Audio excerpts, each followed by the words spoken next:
Hey, CityCast Las Vegas, it's Michael Ziviak. While CityCast Las Vegas works hard every day to connect you with the stories that matter most, I'm working in the background making sure that our listeners are connecting with the best that Las Vegas has to offer. So what does that look like? It means meeting with the people who make Las Vegas what it is. The business owners, the stakeholders, the decision makers, the Las Vegas residents who put together those food festivals you enjoy, the concerts you attend, the exhibits you can't miss, and who make those candles your mom can't stop talking about. If this sounds like you, let me help you get your message out to the city's best audience with an ad right here on the CityCast Las Vegas podcast and on our sister daily newsletter, Hey Las Vegas. Shoot me an email at ads@citycast.fm and let's connect.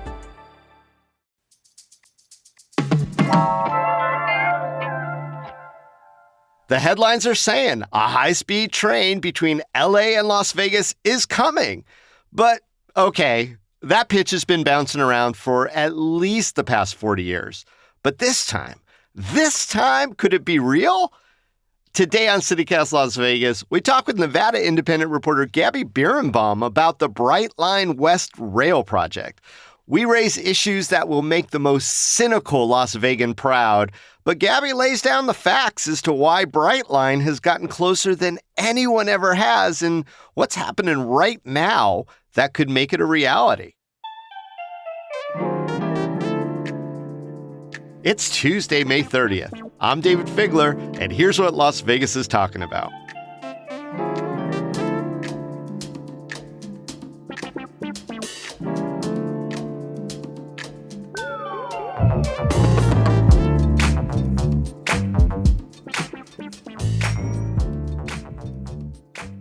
Gabby Birenbaum, welcome to CityCast Las Vegas. Hi, David. Thanks for having me. Well, nice to meet you. And okay, I'm going to give you this. I've lived in Las Vegas most of my whole life, and I think that I've been hearing about some iteration of a train, a high-speed train, a bullet train, a maglev train, whatever it is, coming from LA to Las Vegas that entire time. I feel like the Charlie Brown approaching the Lucy holding the football, and I don't know what the You're football just waiting is. and waiting, yeah. It's just going to get pulled every time. I don't think I'm alone when the heightened level of skepticism comes with every new announcement. So you interviewed a lot of stakeholders for the story about this train that is allegedly, again, on its way here. Did you get the sense that this time things might be different, and why?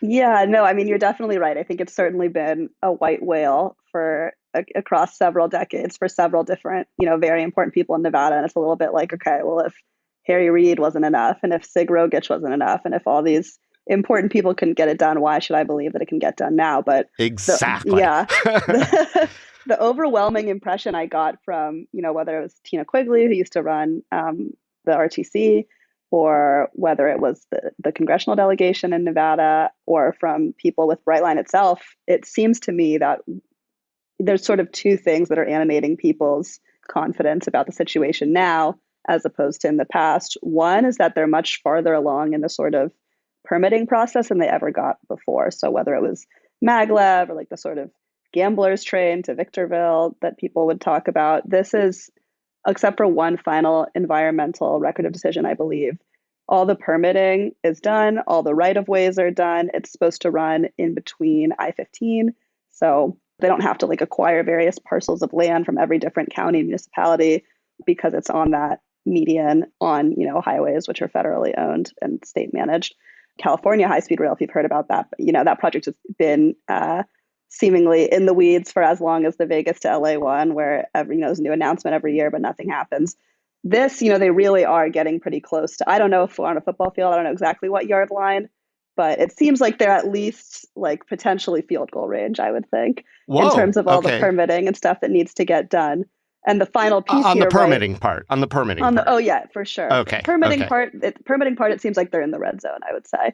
Maybe overall they're in field goal range. It's in sight. And the piece now that they're working on is the funding piece. And the sort of two big differences here are that one, as opposed to some of the options in the past, this is a private company that has a record of success in Florida. So I think that's what people are really enthused and excited about it. So this is not their first rodeo. They've done this before. They've done this successfully and they believe profitably. So when they look at this like LA to Vegas route and they say we can do this, Brightline has some success to back up that assessment, one. And then two, the federal money that they've appropriated through the bipartisan infrastructure law is much more federal money than we ever had in the stimulus bill in 2009, the last time there was sort of excitement about high-speed rail that never panned out because of these provisions. There was, the funding, someone described it to me as there's always peanuts for rail. And maybe that bill was a few peanuts, and this bill, now we have a handful of peanuts for rail. So it's still small compared to overall need, but for this particular project, it seems like there's a real chance they can get some pretty significant funds. Yeah, and just to clarify, this is a pot of money that they're seeking but have not yet been awarded, right? Right. So, okay. Yeah. Las Vegas in a lot of ways bases itself on a concept of psychopathic optimism. I mean, that's what gambling is. That's why we make $1 billion a month. But, the billionaire behind this is a fellow named Wes Edens. And you indicated that he has a successful Florida train route. That's much smaller, much different. What are the real differences between this Florida example and what they're trying to accomplish between Las Vegas and LA? Yeah, so they're projecting they need $10 billion to complete the construction for Las Vegas to LA. And then for the Florida train, it was $6 billion to do that. And they pretty much stayed on budget for that, which is, a good portent that they could realistically do it in $10 billion. For the train out west, it's so the one they're looking at between LA and Vegas, that's a true high-speed train, the kind that we don't have in the United States right now. They have these types of trains in Asia. We don't have any true high-speed rail in the US. So this is a different kind of train even that they're looking at. So it's a much more expensive project. It's a much larger distance. The distance is about the same. So they're opening this year in Florida. They're opening it from where they are in South Florida all the way to Orlando. And that's what they expect is going to be the real moneymaker. So right now it goes between several cities in South Florida. To go out to Orlando, and they're going to the airport there, they believe that's the distance that they're looking at between 200 and 300 miles, which is a similar distance between what's going to be Rancho Cucamonga and Las Vegas. And so that's sort of Wes Edens, this billionaire that we're talking about. That's his operating vision, a sort of modus operandi for this stuff, is if you can take a pair of cities that's a little too far to drive, that makes driving annoying, but so close that it makes flying kind of dumb, then you can realistically, I think their goal is to get 20% of the people who currently take this trip by car to take it by train instead. And at that rate, they believe they can make a profit. That does seem to be the dream. So one of the holdups right now, you mentioned an environmental study, and I want to talk about that in a second, but I also want to talk about this funding. They're going after this federal bipartisan infrastructure money. It's billions potentially for their project.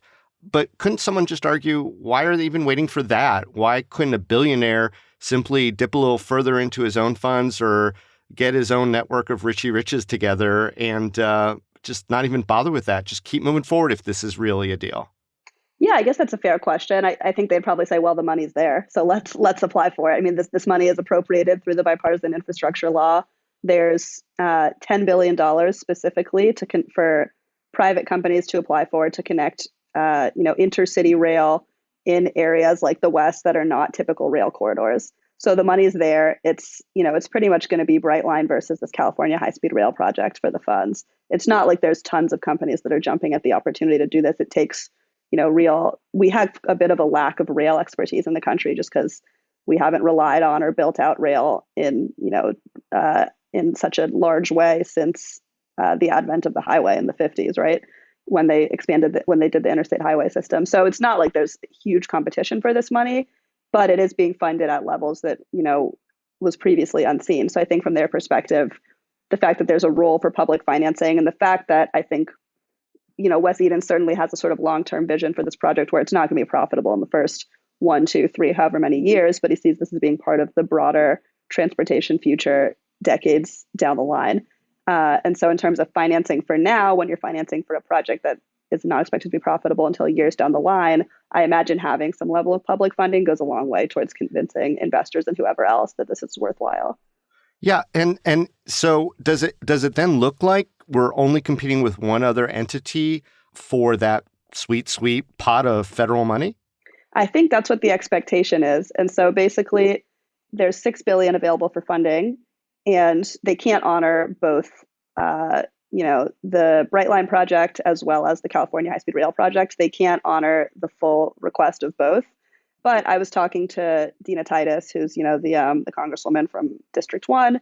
Obviously, she's been on various rail commissions over decades at this point. She wants to be an optimist about this. It's something she wants. But in sort of having been through rail battles of the past, she really feels like the Brightline application is coming in with a strong hand, given that they have the track record of success in Florida. They have far more of the permitting stuff figured out than the California high-speed rail. And it's a pretty popular idea as opposed to the California one, which has lost a lot of favor as its projections for budget have kept ballooning and ballooning and ballooning over the years.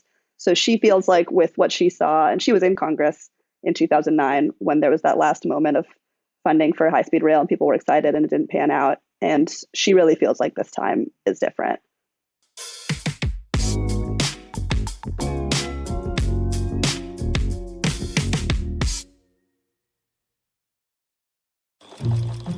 Quentin here runs a sustainable clothing brand. Hi there. He's excited that his shipping company, FedEx, has set a goal of having carbon-neutral operations by 2040. Impressive. When an influencer tweeted about his recycled bamboo t-shirts, Quentin unexpectedly became quite popular. I'll take it. He uses FedEx to reach new customers around the globe while making Earth a priority. FedEx, where now meets next. Gabby, is that a private or a public entity that's trying to put that LA to San Francisco project together? I believe it's a public entity. And that's part of the reason that it's been so difficult to get the money. Do you think that might give them a little advantage being a public entity over a private person seeking federal funds? I mean, it's a good question. I don't exactly know sort of what the determinations that the Department of Transportation is going to sort of think about and deliberate on. But I do think that the fact that Brightline had success in Florida, I do think that's a real thing they're looking for in terms of credibility to authorize, billions of dollars worth of loans. So it could be, and also $3.75 billion, which is what Brightline's asking for LA to Vegas, is going to go a lot longer in a project, going to go a much bigger way for a project that has a $10 billion estimated cost, whereas the California one, their estimated cost is, I believe, at this point, it's definitely in the tens of billions, if not the hundreds.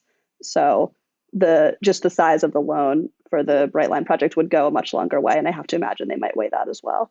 That's interesting. I also wonder, federal money never comes without some strings. Do we know about those strings? And is that something that Eden's group, Brightline, can meet? Yeah. So the last time that, there was the idea of a loan coming for this exact train, one of the reasons it got derailed was because during the Obama administration, there was a Buy American provision for these sort of high-speed rail parts that was just impossible to meet because we don't make high-speed trains in America. There's no sort of supply chain for it. Obviously, this has as well become a bit of a sticking point with clean energy, particularly in the Biden administration, because a lot of the industries that they want to stand up in the U.S., that they want to reshore, we just are not at the capacity yet to make those parts in America. And they have Buy American provisions as well. They have union labor provisions, all these things. And one of the things that'll work in their favor in terms of getting the loans that they already have a project labor agreement in place with a bunch of unions in both California and Nevada. Brightline does have that. Yeah. So it might depend how strictly they enforce Buy America, how much, if they're willing to approve a waiver for high-speed rail. I think that's going to play out as the applications get processed and exactly how strict that Buy America provision could be. If it were going to get derailed in any way, I could see it once again being over the Buy America stuff, which would be tragic because we already lost, the potential for a loan to that exact reason 10, 15 years ago. So I would hope that they learned. So, Gabby, I can't avoid the history books just because. I mean, it's like generational trauma at this point. We actually did have a series of train lines operating between Southern California and Vegas at various points in the 60s and the 70s. I remember one maybe as late as 1997 Yeah, I think that's when the Amtrak shut down the service. Yeah. Yeah. Why did those previous lines stop? Was there just not enough demand or was there something else? That's a good question. I mean, I haven't looked into it. I would imagine it had to do with probably just overall cuts to Amtrak. As someone who takes Amtrak frequently, being the lucky few who live in the Northeast Corridor, um, they're seemingly always having some sort of budgetary issues and problems with that. So I wouldn't be surprised if it was just cuts in the 90s. And Brightline seems to have an answer to everything, but why would the problems that have plagued previous train lines not affect them? Yeah, I mean, I definitely think it's a fair question. I mean, the main thing they did when they, in 2018, took ownership of sort of the existing idea is that the original plan, was started in 2005 that had gone under Desert Express and various names like that, was that the train was going to go to Victorville. And the first thing that Brightline said was that doesn't make sense. And so Yes, it was much mocked. Yes, the much LA the much and Victorville mocked are not the Victorville. same. Right. Right, as anyone from LA would tell you, and then go into a long explanation of like exactly what roads you would need to take to get there. But Right. And their solve was to extend all the way to Rancho Cucamonga, which I'm sorry I stole your thunder. I love saying Rancho Cucamonga, but that's not exactly LA either. no, and I've actually been to Rancho Cucamonga, and it was a solid like 45-minute, hour-long drive from where I was in LA. But the important connection that they make is that it connects to Metrolink, which is the LA, regional metro. Whether or not you believe that people in LA are going to really embrace public transit, I guess depends on your view of people in LA. As an East Coaster, I try not to make generalizations about them, but I think the idea is that because Vegas is such a touristy destination, people are going to be they might be going for work, but I think the overall presumption is that they're going for pleasure, and so they might be more willing to sort of take a trek, as long as it's not a trek to Victorville.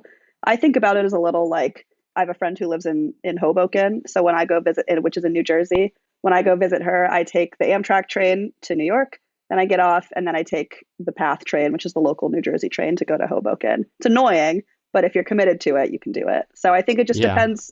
Brightline's banking, there's demand for that, and I guess we'll have to see.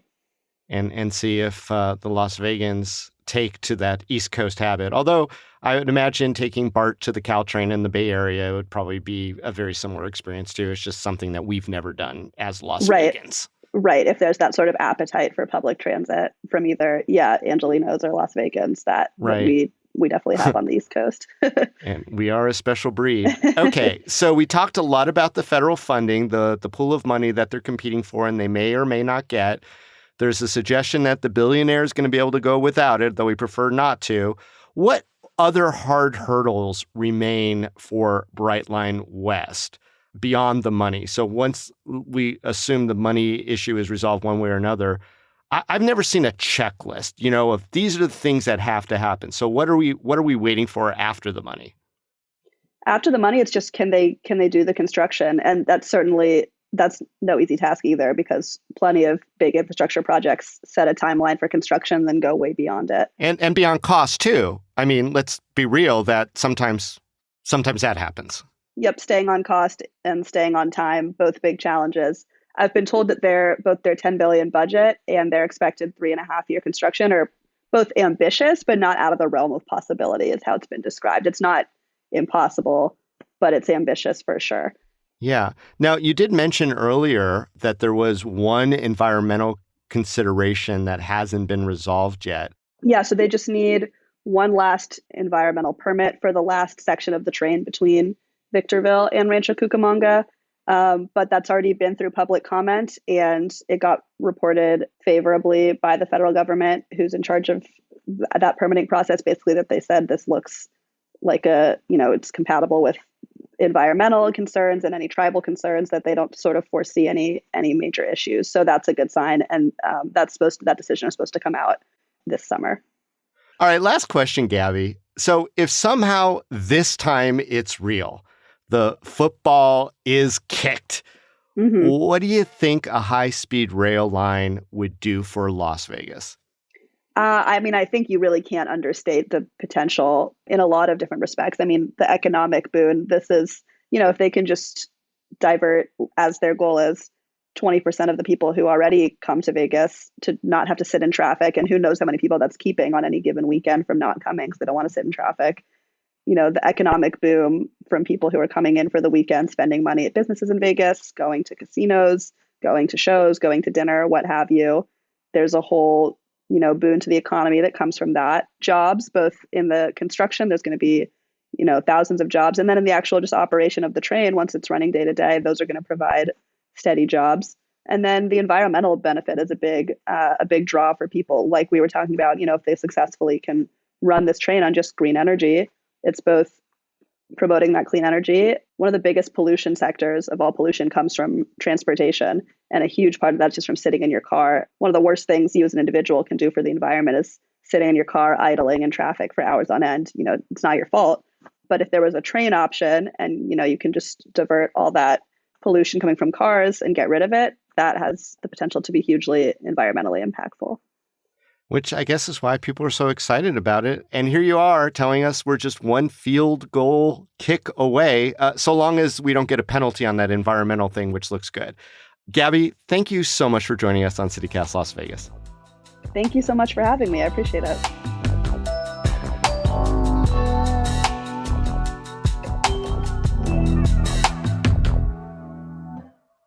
Before you go, here's what we're tracking in the news. The National Weather Service says the 100-degree temperatures we're used to seeing in May, well, they're not even going to show up until possibly mid-June this year. We came close on April 30th at 98 degrees, our hottest day so far. But with a few weeks of semi-relief from the triple-digit horror show that is typical Las Vegas summer, you may want to sneak in a few more Red Rock hikes. And while it may not hit 100 in the next few weeks, the Nevada Department of Transportation is reminding people it's still super hot. In fact, during the summer months, NDOT's Freeway Service Patrol sees an average 20% increases in roadway incidents and disabled vehicles on the side of the freeway, often because drivers do not take proper steps to prepare for warmer weather. So make sure to check your tire pressure and treads, keep plenty of fuel in your tank, and pack extra water bottles. They're good for both a dehydrated body and an overheating car.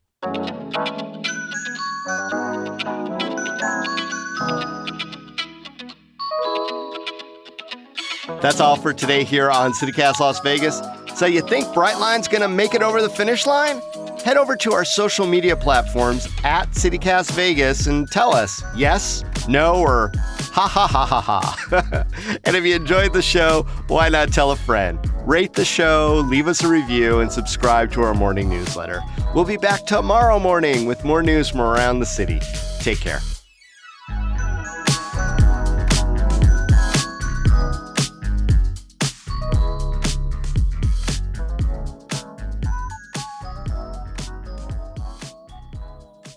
Do you think that it's still a win if it's only 125 miles an hour and not 185 as promised?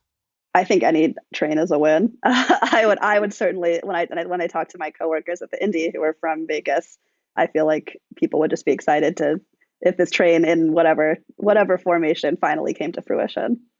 Yeah, I mean, we did get a downgrade from what Elon Musk promised with the underground tunnels, right, and right. Very different than what was promised, and people still seem to be okay. Well, some people.